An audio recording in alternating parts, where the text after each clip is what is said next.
Hi යාළුවනේ අද මම ඔයාලට වීඩියෝ එකකින් අරන් එන්නේ හදිස්සියෙම පිහියකට හරි මොකකින් හරි අත කැපෙනවා. එතකොට ලේ නතර වෙන්නේ නැතුව එක දිගටම ලේ ගලනවා. ඒක නවත්තන්න හොඳ බෙහෙතක්. මේක සෙනිකව ලේ නතර කරන්න තියෙන එකම බෙහෙත. මේක ඕනනම් කැලේ ඕන තරම් දකින්න පුළුවන්. අපේ පැත්තේ මේ ශාකයට කියන්නේ පටස්සා. මෙතින්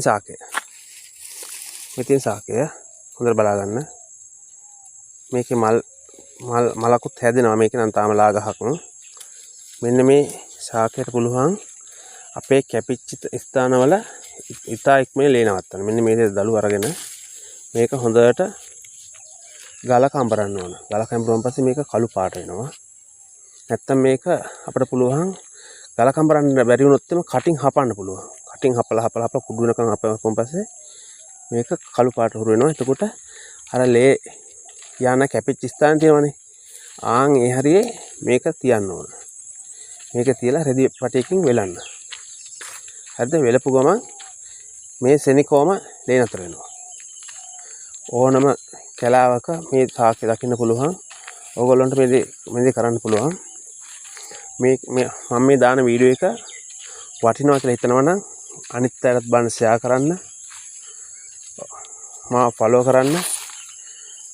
මගේ YouTube account එකට ගිහිල්ලා bell icon එක ක්ලික් කරලා මාව ෆලෝ කරලා තියාගන්න. මේ වගේ වටිනා වීඩියෝ ඉදිරියට තව ගොඩාක් මම දාන්න බලාපොරොත්තු වෙනවා. මේ තියෙන අතින් ඇඹරුවන් පස්සේ පාට මේක තව අමරන්න පුළුවන්. කටින් හැපුවන් පස්සේ මේක ඉක්මනට කුඩු කරගන්න පුළුවන්. ඊට පස්සේ මේක ලේ නවත්තන්න පුළුවන්. මේ තියෙන කහට මෙන්න මේකේ ලේ නවත්තන්න පුළුවන්. මේ ශාකයට කියන්නේ පටස්සා කියලා අපේ පැත්තේ නම්. ඕගොල්ලෝගේ පැත්තේ මේකට මොකද්ද කියන්නේ කියලා නම කමෙන්ට් කරන්න යන්න. හැමෝටම ජය වේවා.